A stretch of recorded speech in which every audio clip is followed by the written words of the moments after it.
रामपुर गांव में एक बहुत पुराना ढाबा था। उस ढाबे के लोग बाबा के ढाबा के नाम से जानते थे। कुछ सालों से कोई भी ढाबे के आसपास नहीं जाता था। सभी लोगों में यह अफवाह थी कि बाबा की मौत उसी ढाबे में हो गई थी और उसकी आत्मा कभी भी ढाबे को छोड़कर गई ही नहीं थी। ओम नाम का एक लड़का अपना काम शुरू करना चाहता था और एक होटल खोलना चाहता था। वो रामपुर आकर एक आदमी से पूछता है, हेलो भैया जी, मैंने ऑनलाइन देखा था कि एक ढाबा यहाँ पर बहुत सस्ते में बिक रहा है। क्या तुम मुझे उस ढाबे का पता बता सकते हो? यही कहीं आसपास में दिखा रहा है ऑनलाइन। कौन से ढाबे की बात कर रहे हो आप? उस ढाबे का कुछ नाम तो होगा। बाबा का ढाबा, हाँ यही नाम था। बहुत ही सस्ते में बिक रहा है। जरा बता सकते हो कहाँ पर है? बाबा का ढाबा नाम सुनते ही आदमी चौंक जाता है और कहता है, बाप रे बाप, उस ढाबे का नाम मत लीजिए भैया। उसे बेचने पर कौन डाल दिया?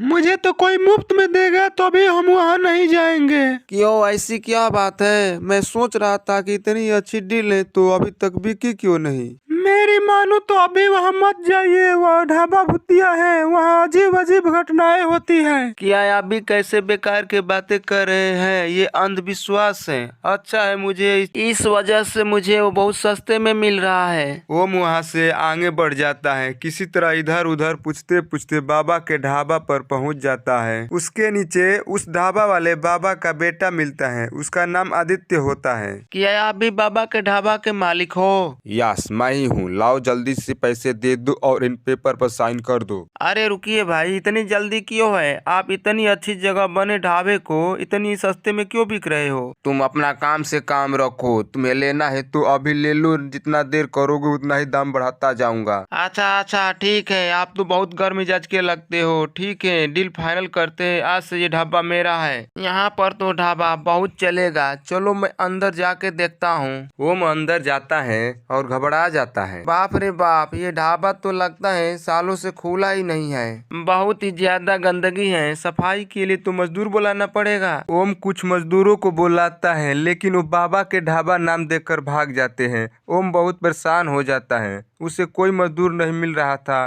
अंत में वह खुद ही ढाबे का सफाई करने लगता है और रात में वहीं सो जाता है। जब रात में सो रहा होता है तब उसे किचन से कुछ हलचल सुनाई देता है। ओम जब अपनी आंखें खोलता है तो उसे बहुत ही डर लगता है।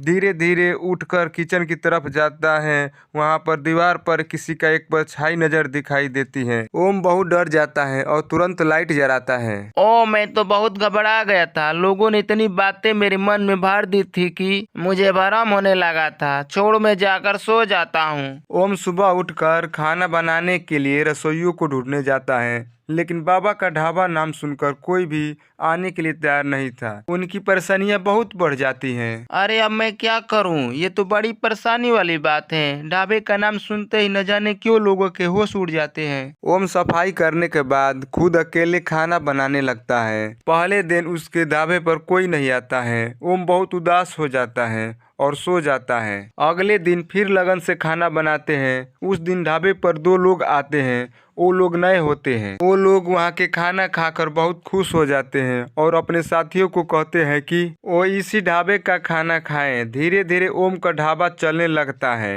अब रोज उस ढाबे पर 30 से 40 लोग आने लगते हैं। अब ओम का काम बढ़ जाता है। ओम रात भर जागने लगता है। एक दिन वह सुबह उठता है। अरे यहाँ सारा खाना अपने आप तैयार कैसे हो गया है? यहाँ तो खाने की सारी तैयारी हो गई है। मैं तो सोचा था यहाँ जरूर कोई मायावी शक्ति है। ये सब कौन कर रहा है? आज रात में पता लगा कर रहूंगा। आज रात ओम तय करता है वो सारा सामान उस जगह पर रख देगा और सोएगा नहीं। छुपके से देखता रहेगा आखिर ये कौन करता है। रात होती है। वो देखता है कि वहाँ पर एक बहुत बूढ़े बाबा आते हैं। खाना की तैयारी करने लगते हैं। आटा सानने लगते हैं। सब्जियां काटने लगते हैं। चटनियाँ बनाने लगते हैं। उनका चेहरा बहुत सूखा होता है और कंकाल की तरह दिखाई देते हैं।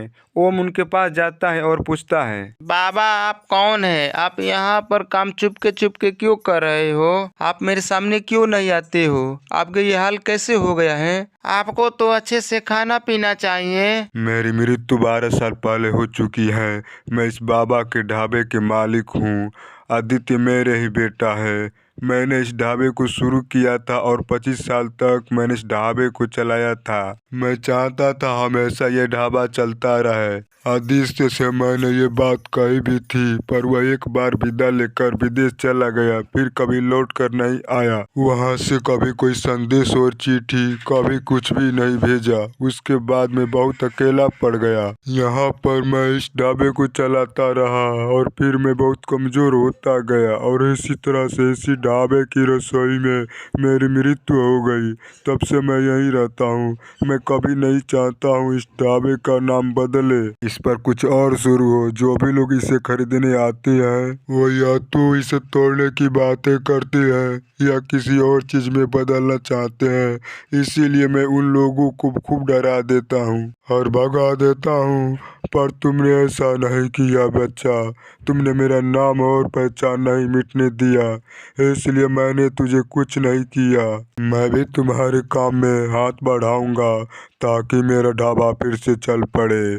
बाबा का ढाबा फिर से जिंदा करने के लिए तुम्हारा बहुत बहुत शुक्रिया बेटा, बहुत बहुत शुक्रिया। ये सब सुनकर ओम के आंखों में आंसू आ जाते हैं और उसे समझ में आ जाता है कि अकेलापन एक इंसान को कितना खोखला कर देता है। उसके बाद वो बाबा के ढाबा को बहुत अच्छे से चलाता है।